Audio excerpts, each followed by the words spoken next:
All right, here we are for example number 5. Cosine squared theta minus sine squared theta equals 1. I can't solve by factoring because I have a 1 on that side, and if I bring the 1 over, it's not necessarily going to help me. But does this look familiar to anyone? Yeah, isn't that a double angle formula? Couldn't we replace it with what we know it equals? Yeah, we're going to use our identities. Very good. All right, so I know that cosine squared theta minus sine squared theta equals cosine of 2 theta. So I know cosine of 2 theta equals 1.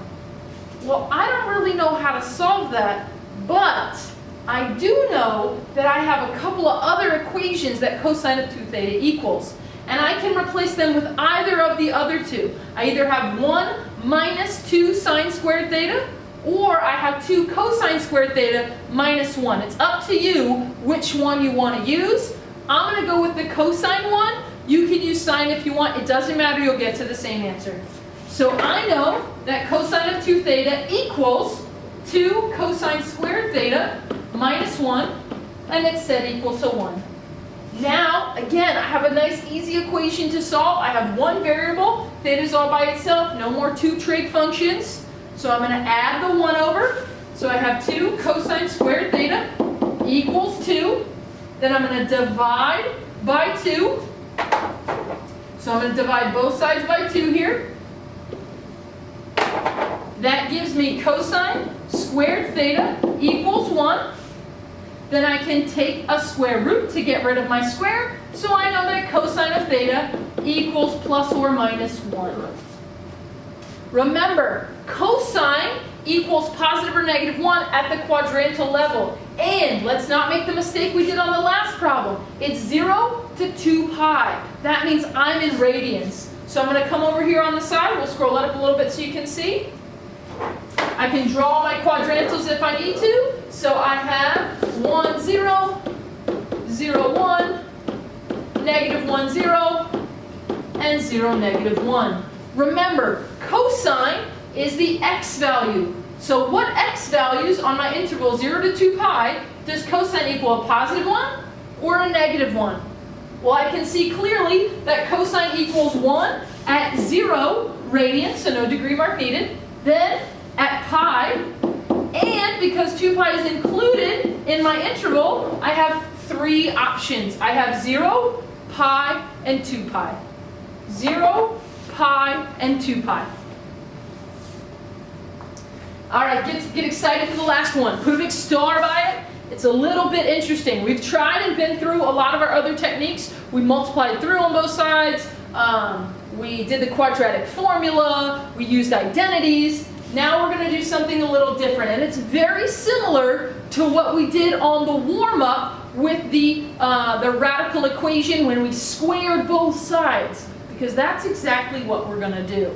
Up here I have a tangent and I have a secant, and I can't get rid of my tangent or my secant. I can't multiply through and get rid of them, but I do know that we have an identity.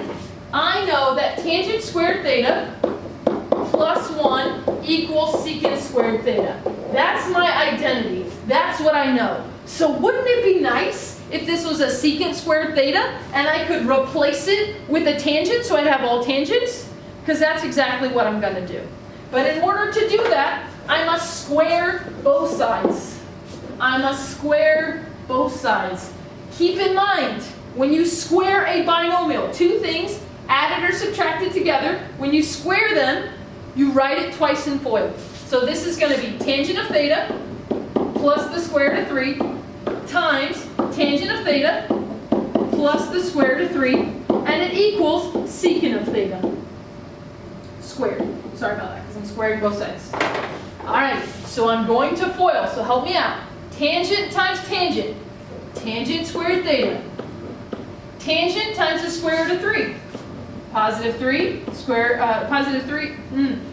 root, positive square root of 3, tangent of theta. Sorry about that. Then again, positive square root of 3, tangent of theta. Then I have square root of 3 times square root of 3. That gives me the square root of 9, or just 3. And I know that whole thing equals secant squared theta. Now I know it looks a little scary right now, but I promise it is helping us out. So we're going to go ahead and combine like terms. So I have tangent squared theta.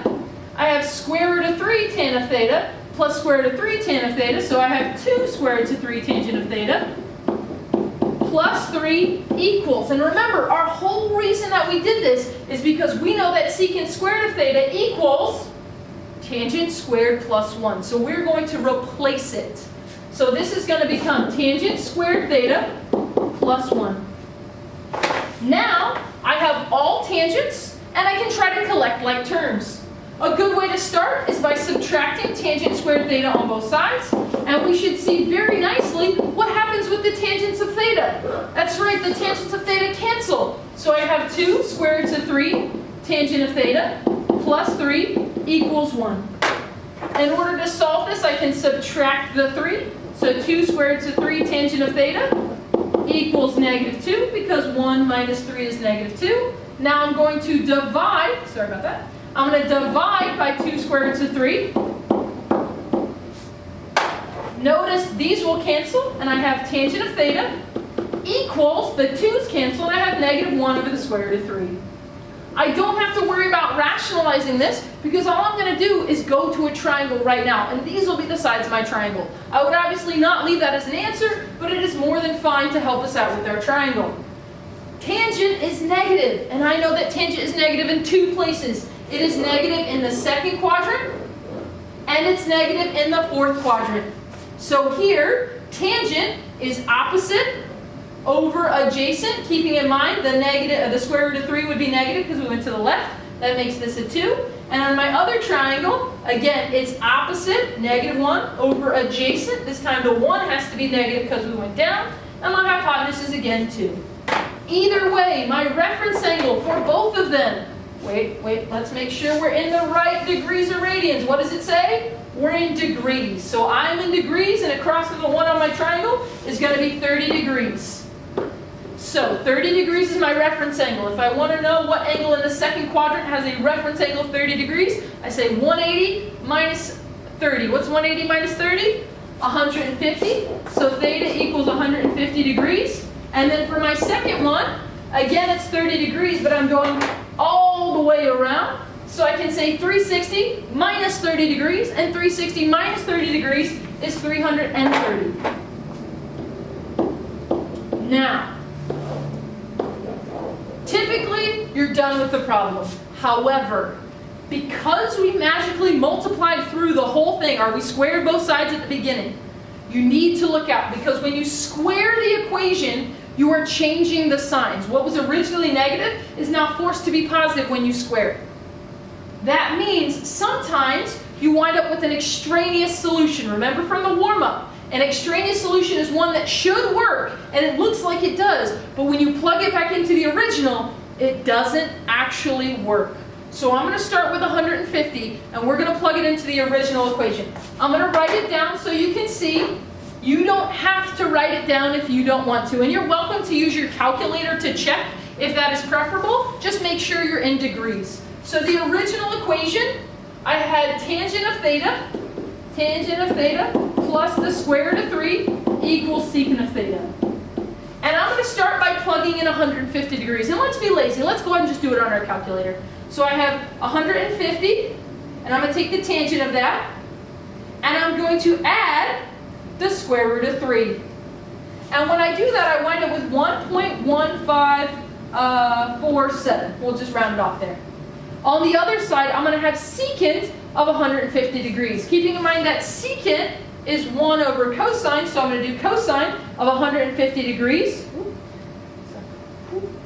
150 degrees, cosine. Then I'm going to do the 1 over x button, and I wind up with a negative 1.1547.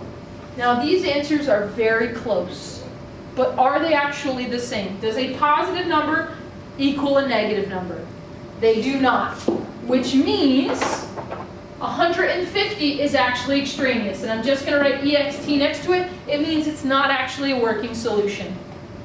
Let's take a minute and let's try 330. So I'm going to do the same thing, but I'm going to plug in 330. So I have 330 tangent plus the square root of 3, and I have 1.1547 Well, that number looks familiar. And again, I'm going to do 330 cosine, and then 1 over, and I get 1.1547. Aren't those the same exact number? That means that 330 is my only solution. It works. It checks. Remember, when you square both sides, you must check your answers. If you have any questions, let me know. Ask me. I would love to hear from you. Otherwise, good luck on your card sort.